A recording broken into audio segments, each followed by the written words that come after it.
എനിക്ക് പറയാൻ പറ്റും, എന്റെ പ്രാർത്ഥന ഇതുവരെ കൊണ്ടുവന്ന് എന്റെ നല്ല യൗവനം ഞാൻ ദൈവത്തിന് കൊടുത്തതാ. ഇന്ന് ആരേലും ആ പ്രാർത്ഥന ജീവിതം നിങ്ങൾക്ക് ഇല്ലെങ്കിൽ ഞാൻ നിങ്ങളെ ആഹ്വാനം ചെയ്യുക, ഒരു ചലഞ്ച് ആക്കി പറയുക. എന്റെ ദൈവത്തോടുള്ള സ്നേഹത്തിന്റെ പ്രകടനമാ പ്രാർത്ഥന. ഒരു പ്രാർത്ഥന ജീവിതം നിനക്കുണ്ടെങ്കിൽ നിന്റെ രഹസ്യ പ്രാർത്ഥന, തനിച്ചുള്ള പ്രാർത്ഥന, രഹസ്യത്തെ നിലവിളിക്കുന്ന നിലവിളികള്, രഹസ്യത്തെ കേൾക്കുന്ന ദൈവം പരസ്യമായി വെളിപ്പെടും. ആ മറുപടി പരസ്യമാ. മനുഷ്യരിൽ ആശ്രയിക്കുന്നതിനേക്കാൾ യഹോവയിൽ ആശ്രയിക്കുന്നത് നല്ലതാ. പ്രഭുക്കന്മാരിൽ ആശ്രയിക്കുന്നതിനേക്കാൾ യഹോവയിൽ ആശ്രയിക്കുന്നത് നല്ലതാ. യാബോക്കിന്റെ കടവിൽ മുടങ്കാൽ മടക്കിയപ്പോൾ നിന്റെ പ്രാർത്ഥന മുറി നീ മൂട്ട് മടക്കി ഇന്ന് പകൽക്കാലം മല്ലിടുവാൻ തയ്യാറാണെങ്കിൽ നിനക്ക് വേണ്ടി സ്വർഗം തുറക്കും. മത്തായിയുടെ സുവിശേഷം 6-ാം അധ്യായം 6-ാം വാക്യം. സ്തോത്രം, ഹല്ലേലൂയ. നീയോ പ്രാർത്ഥിക്കുമ്പോൾ അറയിൽ കടന്ന് വാതിൽ അടച്ച് രഹസ്യത്തിലുള്ള നിന്റെ പിതാവിനോട് പ്രാർത്ഥിക്കുക. രഹസ്യത്തിൽ കാണുന്ന പിതാവ് നിനക്ക് പ്രതിഫലം തരും. ഹല്ലേലൂയ. ഇവിടെ കർത്താവ് തൻ്റെ ശിഷ്യന്മാരെ ഈ ഭൂമിയിൽ കർത്താവായിരുന്ന സമയത്ത് പഠിപ്പിച്ച ഒറ്റ കാര്യമേ ഉള്ളൂ, പ്രാർത്ഥിക്കാൻ. പ്രാർത്ഥിച്ചാൽ കഴിയാത്തതൊന്നുമില്ല. അസാധ്യമായതെല്ലാം സാധ്യമാക്കിയത് പ്രാർത്ഥനയാലാ.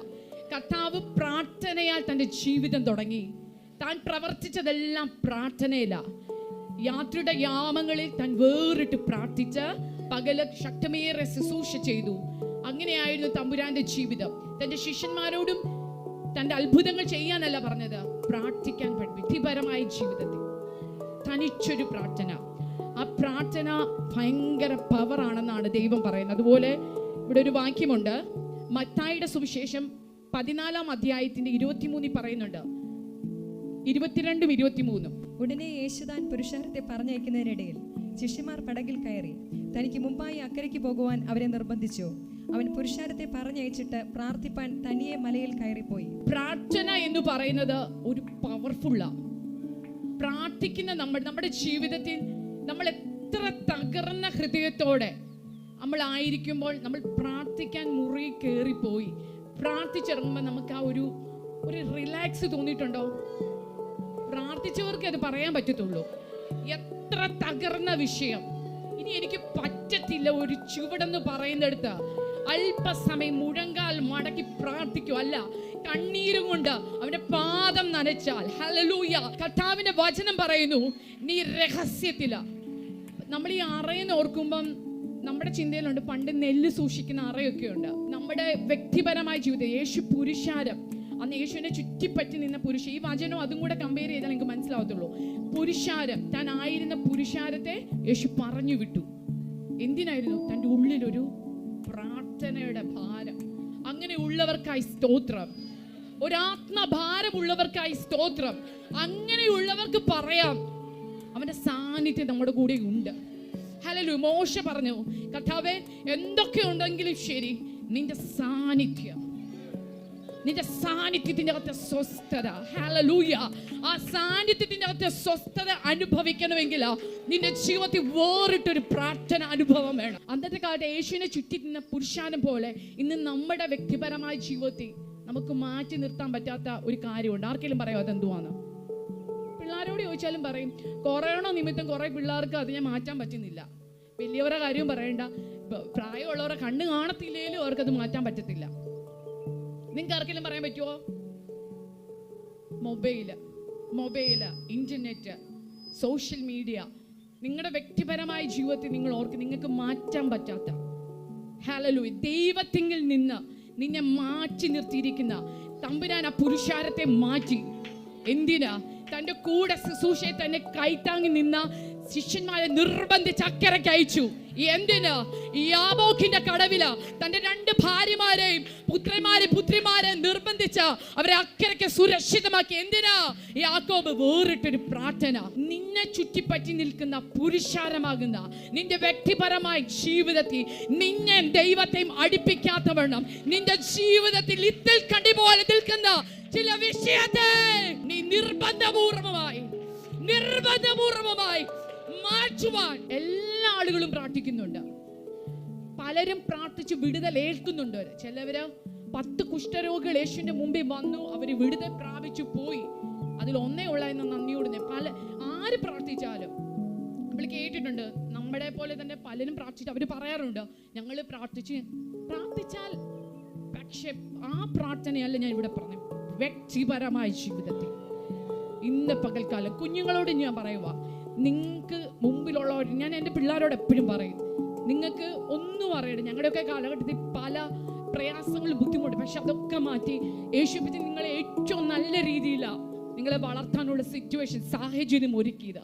നിങ്ങൾ 2 കാര്യം ചെയ്യണം. നിങ്ങൾ പ്രാർത്ഥിക്കണം. പ്രാർത്ഥനയുള്ളൊരു ജീവിതമുണ്ടെങ്കിൽ മുന്നമേ അവന്റെ രാജ്യവും നീതിയും അന്വേഷിപ്പി. നീ ഒന്നായിരിക്കും ചോദിച്ചത്, പക്ഷെ തമ്പുരാന്റെ വചനം പറഞ്ഞ സകലവും അവനെ അന്വേഷിക്കണമെങ്കിൽ അവന്റെ സന്നിധി ആദ്യം മുഴങ്ങാൻ മടക്കം. പ്രാർത്ഥനയാണ് ഒരു ദൈവ പൈതലും ദൈവവും തമ്മിലുള്ളൊരു കണക്ഷൻ. നമ്മളിപ്പോൾ ഒരു വെഹിക്കിൾ, വാഹനം പോലെയാണ് നമ്മൾ. അതിനകത്ത് ഫ്യൂവലുണ്ട്, എല്ലാ കാര്യങ്ങളും ഉണ്ട്. പക്ഷെ എൻ്റെ എഞ്ചിന് കംപ്ലൈൻ്റ് ആണെങ്കിൽ വല്ല ഗുണമുണ്ടോ? നമ്മൾ പ്രാർത്ഥന നമ്മുടെ എഞ്ചിനാണ്. അതിനെ എപ്പോഴും സ്റ്റാർട്ട് ചെയ്യണം. പുരുഷാരമാകുന്ന ഇത്തിൽ കണി പോലെ ദൈവത്തിൽ നിന്ന് നിന്റെ പ്രാർത്ഥന ഏകാഗ്രതയെ നശിപ്പിക്കുന്ന ചില ദൈവികം ഇഷ്ടമില്ലാത്ത ചില ഇടപാടുകളെ നീ മാറ്റണം. ശിഷ്യന്മാരെ ദൈവം അക്കരയ്ക്ക് അയച്ചു. അല്പസമയം, കുഞ്ഞുങ്ങളുണ്ടെങ്കിൽ അല്ലെങ്കിൽ ഭർത്താവ് ഉണ്ടെങ്കിൽ അല്ലെങ്കിൽ ഏതെങ്കിലും നിലവാരം, നമ്മൾ ഭവനമാകുമ്പം നമ്മുടെ വീട്ടിൽ മാതാക്കളുണ്ട്, നമ്മുടെ കുഞ്ഞുങ്ങളുണ്ട് ഒക്കെ. നമ്മൾ പല കാര്യത്തിൽ ഇരിക്കുമ്പോൾ അവരെ ഒന്ന് ഞാൻ പ്രാർത്ഥിക്കാൻ പോവുക, അവരെ നമുക്ക് നിർബന്ധപൂർവ്വം ഒരല്പസമയത്തേക്ക് മാറ്റി വെക്കാം. യാക്കോബും അതുപോലെ ചെയ്തേ. അവരെ സേഫായ ഒരു സ്ഥലത്ത്, സേഫ് ആക്കേണ്ടതിനെ സേഫ് ആക്കി വെക്കുക, കളയേണ്ടതിനെ കളഞ്ഞേ പറ്റൂ. അല്ല എങ്കിൽ ചില ജൽപ്പന പോലെയാവും നിന്റെ പ്രാർത്ഥന. തനിച്ചുള്ള പ്രാർത്ഥന, രഹസ്യത്തെ നിലവിളിക്കുന്ന നിലവിളികള്, രഹസ്യത്തെ കേൾക്കുന്ന ദൈവം പരസ്യമായി വെളിപ്പെടും. ആ മറുപടി പരസ്യമാ. ഒറ്റയ്ക്ക് കർമ്മേലിനുള്ളിൽ പോയി പ്രാർത്ഥിച്ചൊരു ഏലിയാവുണ്ട്. തന്റെ കൂടെ ആരുമില്ല. ബാലിന്റെ ശക്തിക്ക് മുമ്പാകെ നിൽക്കുന്ന കുറെ പേര്, ആഹാബ്, ഇസബേല, വെല്ലുവിളിക്കുന്ന ബാലിന്റെ ശക്തി. പക്ഷെ ഏലിയാവിന് ആരുമില്ല. പക്ഷെ അവനുണ്ട് കഷ്ടത തുണ നിൽക്കുന്ന ഒരു ദൈവം. തന്റെ മുഴങ്കാൽ മടക്കി എന്ന് പറയുമ്പോൾ, നമ്മൾ ഈ ഓപ്പറേഷൻ ചെയ്യുന്നവർക്കറിയാം, അതിന് മുമ്പ് നമുക്ക് സ്പൈനൽ അനസ്തേഷ്യ തരും. സീ പോലെ വളയ്ക്കും. നമുക്ക് ചിലപ്പോൾ അത് ഭയങ്കര പെയിൻഫുൾ. നമുക്ക് ഓർത്ത് നോക്കി, മുഴങ്കാൽ മടക്കാന്ന് പറഞ്ഞാൽ മുട്ടിമേ നിൽക്കുമല്ലേ, തന്റെ കാൽ അതിനകത്ത് സീ പോലെ വളഞ്ഞു നിൽക്കുന്ന ഒരു അനുഭവം. മണിക്കൂറോളം പ്രാർത്ഥിക്കുന്ന ഒരു മനുഷ്യൻ. കർത്താവ് പറഞ്ഞ നമുക്ക് സമസ്വഭാവം ഉള്ളവനാ. ഹല്ലേലൂയ. പലപ്പോഴും ജീവിതത്തിന്റെ മേഖലകളില്ല നമ്മളും പറഞ്ഞിട്ടില്ലേ, കർത്താവേ മതിയായി. അതുപോലെ പ്രാർത്ഥിച്ച ഒരുവനെ ചൂരച്ചെടിയുടെ ഇടയിൽ പോയി മരണം. ഇവിടെ ഇരുന്ന് ഓരോരുത്തരോട് ചോദിച്ചാലും പറയും, ഒരു നിമിഷമെങ്കിലും മരണം ആഗ്രഹിക്കാത്ത ആരുമില്ല. പക്ഷേ നമ്മളെ തട്ടി ഉണർത്തിയ ചില മേഖലകളുണ്ട്. നീ ഒറ്റയ്ക്കല്ല. എന്തുകൊണ്ടാ ഏലിയാവ് ഒറ്റയ്ക്കാകാഞ്ഞത്? അവനൊരു പ്രാർത്ഥന, നമ്മൾ പ്രാർത്ഥന ദൈവത്തിന് അഡ്വാൻസ് ആയിട്ട് കൊടുക്കണം. അത് വെളിപ്പെടേണ്ട സമയത്ത് നമുക്ക് തരും. കൊടുക്കും തോറും ഇരട്ടിക്കുന്ന ഒരു കാര്യമാണ്. ഭൂമി പലതും കൊടുക്കും, ചിലപ്പോൾ അത് നഷ്ടമാകാം, ഇരട്ടിക്കും. ചിലപ്പോൾ അതിനകത്തൊന്നും സമാധാനം കണ്ടെത്താൻ പറ്റത്തില്ല. മനുഷ്യരിൽ ആശ്രയിക്കുന്നതിനേക്കാൾ യഹോവയിൽ ആശ്രയിക്കുന്നത് നല്ലത്. പ്രഭുക്കന്മാരിൽ ആശ്രയിക്കുന്നതിനേക്കാൾ യഹോവയിൽ ആശ്രയിക്കുന്നത് നല്ലത്. ഇന്ന് വാസ്തവമായും യഹോവയിൽ ആശ്രയിക്കുന്ന ഒരു പൈതലിന് പറയാം, രഹസ്യ ജീവിതത്തിൽ പ്രാർത്ഥിക്കുന്ന ഒരുവന് പറയാം, കർമ്മേലിനുള്ളിൽ ബാലിന്റെ ശക്തി വെല്ലുവിളിച്ചെങ്കിലാ അല്ലേ ഇസബേൽ വെല്ലുവിളിച്ചത്. ഇസബേലിന്റെ വിചാരം തന്റെ മന്ത്രവാദങ്ങളും തന്റെ ആഭിചാരങ്ങളും തന്റെ ബാലിന്റെ ശക്തി. ഇതുപോലെ നമ്മുടെ ഭവനത്തിനകത്ത് വെല്ലുവിളിക്കുന്ന ചില ബാലിന്റെ ശക്തികളുണ്ട്, പാരമ്പര്യമായ ചില ശക്തികളുണ്ട്. നിന്റെ തലമുറകളെ കൊണ്ട് നീ ഉണ്ണത്തില്ല എന്ന് വാദിക്കുന്ന ചില മേഖലകളുണ്ട്. ഇന്ന് അതിനെ നോക്കി പകച്ചു നിൽക്കുവല്ല. നിന്റെ പ്രാർത്ഥനയാകുന്ന യാഗപീഠം നീ കർത്താവിന്റെ സന്നിധി വിടേണ്ടത് വിട്ട് ദൈവസന്നിധി എന്നോട് പറ്റിയിരുന്നാൽ രഹസ്യത്തിൽ നീ മുട്ടുമടക്ക. രഹസ്യത്തിൽ കാണുന്ന പിതാവ് പരസ്യമായി ഹല്ലേലൂയ കർമ്മേലിനകത്ത് ബാലിന്റെ ശക്തിക്ക് മുമ്പാകെ താൻ കേട്ടു. എന്തുവായിരുന്നു തന്റെ പ്രാർത്ഥന വിഷയം? സ്വർഗത്തിൽ നിന്ന് തീ ഇറങ്ങണം. ഇറങ്ങിയാൽ മാത്രമല്ല, ഒരു മഴയ്ക്ക് വേണ്ടി കാത്തിരിക്കുക. താൻ പറഞ്ഞിട്ട് തന്നെ ആകാശം അടച്ചത് അത് തുറക്കുവാൻ. തൻ്റെ കൂടെ ഉള്ളവർക്ക് ചിലപ്പം നമ്മുടെ ഭവനത്തിൽ ചിലപ്പോൾ നമുക്കുള്ള കാഴ്ചപ്പാട് നമ്മുടെ കൂടെ ഉള്ളവർക്ക് കാണത്തില്ല. നിനക്ക് തന്ന കാഴ്ചപ്പാടിനനുസരിച്ച് മുമ്പോട്ട് പോകണം. ഏലിയാവിന്റെ കാഴ്ചപ്പാട് തൻ്റെ ബാല്യക്കാരനില്ലായിരുന്നു. ബാല്യക്കാരനോട് പറഞ്ഞു, നീ പോയി സമുദ്രത്തിൽ നോക്ക്, എന്തെങ്കിലും ഒരു മാറ്റം ഉണ്ടെന്ന്. പുള്ളി 6 പ്രാവശ്യം പോയിട്ട് പറഞ്ഞു, ഒന്നുമില്ല. പക്ഷെ പ്രാർത്ഥിക്കുന്നവന് തൻ്റെ അകക്കണ്ണു തുറന്ന് ചിലത് കാണാമായിരുന്നു. പ്രാർത്ഥിക്കാൻ മുട്ടുമടക്കുന്ന നിന്റെ രഹസ്യ പ്രാർത്ഥനയ്ക്കകത്ത് നീ മുട്ടുമടക്കുമ്പോൾ ചില ആത്മീയ കണ്ണുകളെ ദൈവം തുറക്കും. ചില ആത്മീയ കാഴ്ചപ്പാടുകളെ കണ്ട് നീ കേൾക്കും. അത് കൂടെ ഉള്ളവർക്ക് കാണണമെന്നില്ല. പക്ഷെ നീ പ്രാർത്ഥിക്കുന്ന, നീ അറിയുന്ന ചില ആത്മീയ തലങ്ങളെ അത് പരസ്യമായി. 7ാമത് ബാല്യക്കാരൻ ചെന്നപ്പോ എന്തു പറഞ്ഞു? ഒരു കൈപ്പത്തി പോലൊരു മേഘം. നീ പ്രാർത്ഥിച്ചത് ചെറിയ കാര്യമാ. ആ മേഘം കൂടി പെയ്ത മഴ എന്ന് പറഞ്ഞ വൻ മഴയാ. അതിനു മുമ്പിൽ രഥം എടുത്ത് ഓടിയ ആഹാബ്. ഒരു പ്രാർത്ഥന ജീവിതം നിനക്കുണ്ടെങ്കിൽ, നിന്റെ രഹസ്യ പ്രാർത്ഥന, രഹസ്യമായി പാപം ചെയ്യാൻ ആർക്കും മടിയില്ല. നമ്മൾ പരസ്യമായി നമുക്ക് പ്രാർത്ഥിക്കാനും വലിയ പ്രാർത്ഥന, ഞാൻ വലിയ പ്രാർത്ഥിക്കുന്ന ആളോ, ഞാൻ നല്ല ഫാസ്റ്റിംഗ് എടുക്കുന്ന ആളോ, നമുക്ക് പരസ്യമായി എന്തും പറയാം, എന്തും കാണിക്കാം, എങ്ങനെയും ജീവിക്കാം. രഹസ്യ ജീവിതം. നീ ജ്വാല കണ്ണിനെ മറഞ്ഞിരിക്കുന്നതൊന്നുമില്ല. സമുദ്രത്തിന്റെ അറ്റത്ത് പോയി ഒളിച്ചാലും അവിടെ നിന്റെ കാര്യം രഹസ്യ പ്രാർത്ഥന പോലെ തന്നെയാണ് രഹസ്യ ജീവിതം. ആ രഹസ്യ ജീവിതം ക്രമപ്പെടുത്തിയാലേ രഹസ്യ പ്രാർത്ഥനയ്ക്ക് അങ്ങനെ പ്രാർത്ഥിക്കാൻ പറ്റത്തുള്ളൂ. രഹസ്യമായി ഒരു കാര്യത്തെ വെച്ച് പ്രാർത്ഥനയും കൂടെ കമ്പയർ ചെയ്തു പോകുന്ന പറ്റത്തില്ല. ഏകാഗ്രത നശിപ്പിക്കുന്ന. നമുക്കറിയാം നമ്മൾ ആരാന്ന്. നമ്മൾ നമ്മുടെ നെഞ്ചത്ത് പറയുന്നു, ശാലുവേ നീ ആരാന്ന് നിനക്കേ അറിയത്തുള്ളൂ. പുറമേ കണ്ടു മനുഷ്യൻ വിധിക്കുന്നു, ഹൃദയങ്ങളെ ഉൾപ്പൂകളെ ശോധന ചെയ്യുന്നു ദൈവം. ഹന്നെ പോലെ നിലവിളിക്കുന്ന മാതാവ് തന്റെ അടയപ്പെട്ട ഉദരം അവൾ നോക്കിയില്ല. അവൾക്ക് സകലതും പ്രതികൂലമായിരുന്നു. പെനീനെ പോലെ കുത്തുന്നവൾ അവൾക്ക് ഉണ്ടായിരുന്നു. എൽക്കാനെ പോലുള്ള ആശ്വാസം അവൾ നോക്കിയില്ല. മാനസികമായ ഒരു താല്പര്യങ്ങൾക്കും അവൾ അവിടെ മനസ്സ് ചായച്ചില്ല. എനിക്ക് പറയാൻ പറ്റും, എന്റെ പ്രാർത്ഥന ഇതുവരെ കൊണ്ടുവന്ന് എന്റെ നല്ല യൗവനം ഞാൻ ദൈവത്തിന് കൊടുത്തതാ. ഇന്ന് ആരേലും ആ പ്രാർത്ഥനാ ജീവിതം നിങ്ങൾക്ക് ഇല്ലെങ്കിൽ ഞാൻ നിങ്ങളെ ആഹ്വാനം ചെയ്യുക, ഒരു ചലഞ്ച് ആക്കി പറയുക. വ്യക്തിപരമായി തനിച്ചുള്ള പ്രാർത്ഥന, നിർജ്ജന പ്രദേശത്ത് പോയുള്ള പ്രാർത്ഥന, യേശുവിന്റെ പ്രാർത്ഥനയാ. മലയുടെ മുകളിൽ പോയുള്ള പ്രാർത്ഥന, ഇരുട്ടിനെ പോലും വകവെക്കാതെ പോയുള്ള പ്രാർത്ഥന. ആ പ്രാർത്ഥനയാണ് പകൽക്കാലം. പലതും പച്ചവെള്ളത്തെ വീഞ്ഞാക്കി നമ്മൾ പറയുന്നുണ്ട്, മൂടിനെ സൗഖ്യമാക്കി എന്ന് പറയുന്നുണ്ട്, രക്തസ്രാവസ്ത്രീയെ സൗഖ്യമാക്കി, മരിച്ചവനെ ഉയർപ്പിച്ചു. അതിന്റെ പിന്നിൽ ഒറ്റ കാര്യമേ ഉള്ളൂ, അവൻ പ്രാർത്ഥിച്ചു തുടങ്ങി. പ്രാർത്ഥിക്കുന്ന നീ പരാജയപ്പെടത്തില്ല.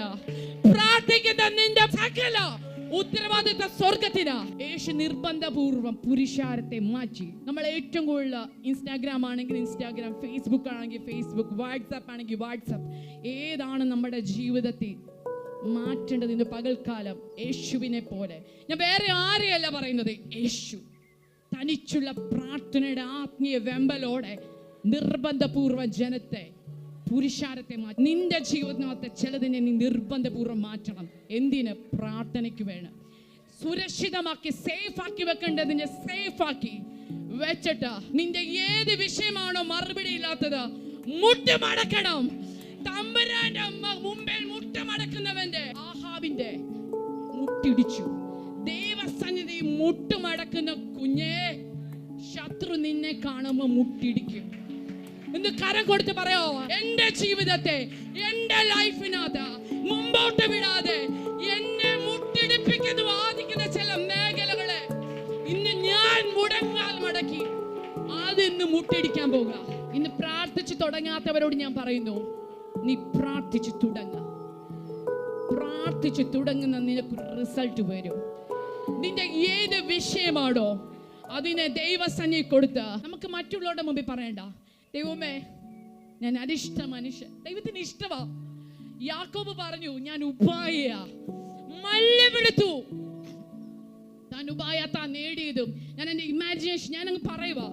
തൻ്റെ പേര് ഉപായ. ഉബായിയെ പോലെ പറഞ്ഞു, കർത്താവേ ഞാൻ ഉബായത്ത പലതും ചെയ്തു, എൻ്റെ ജ്യേഷ്ഠന്റെ അവകാശം ഞാൻ കൈപ്പറ്റി, പലതും ഞാൻ ഉബായത്ത നേടി, അതെല്ലാം എനിക്ക് അസമാധാനമാ. യാബോക്കിന്റെ കടവിൽ മുടങ്കാൽ മടക്കിയപ്പോൾ നിന്റെ പ്രാർത്ഥന മുറി നീ മൂട്ട് മടക്കി ഇന്ന് പകൽക്കാലം മല്ലിടുവാൻ തയ്യാറാണെങ്കിൽ നിനക്ക് വേണ്ടി സ്വർഗം തുറക്കും. പ്രാർത്ഥിക്കുന്നവന് ശക്തി ലഭിക്കും. സ്തേഫാനോസോ ശക്തിയും കൃപയും നിറഞ്ഞവനായി ജനങ്ങളുടെ ഇടയിൽ അത്ഭുതം ചെയ്തു. നമ്മൾ പ്രാർത്ഥനയോടെ ഇന്ന് കാത്തിരിക്കണം. സ്നാനപ്പെട്ടവരുണ്ട്, അഭിഷേകം കിട്ടാത്തവരുണ്ട്. ചിലരോർക്കും ഞാൻ ഒരുപാട് നാളായി ആത്മാഭിഷേകം കിട്ടിയില്ല, അന്യഭാഷ പറയുന്നുണ്ട്. അതിനകത്ത് നമ്മളെപ്പോഴും നമ്മളെ ഒന്ന് ഓരോ നിമിഷം പുതുക്കണം, നമ്മുടെ ആത്മാവിനെ പുതുക്കണം. അപ്പൊ അതിനുവേണ്ടി കാത്തിരിക്കുന്നവരുടെ പ്രാർത്ഥനയോടെ കാത്തിരിക്കണം. ശിഷ്യന്മാർ പ്രാർത്ഥനയോടെ, അവരോട് ദൈവം കാത്തിരിക്കാൻ പറഞ്ഞ പ്രാർത്ഥനയോടെ അവർ കാത്തിരുന്നപ്പോൾ അവർക്ക് ശക്തി ലഭിച്ചു.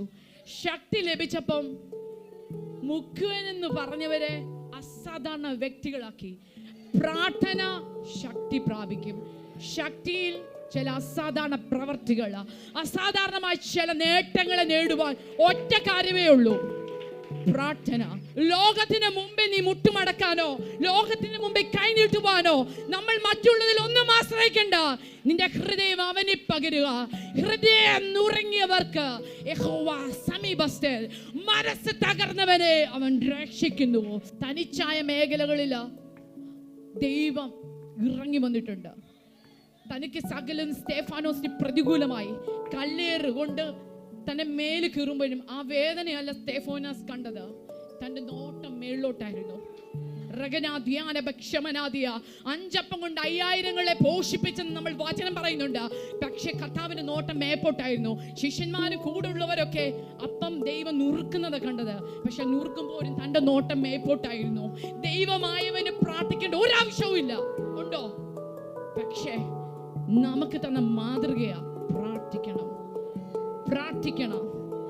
പ്രാർത്ഥിക്കുന്ന ഒരു തലമുറയുണ്ടെങ്കിൽ ലോകത്തിന്റെ ഒരു പ്രലോഭനങ്ങളിലും ലോകത്തിന്റെ ഒരു പാപത്തിന്റെ കെണികളിലും വീഴത്തില്ല.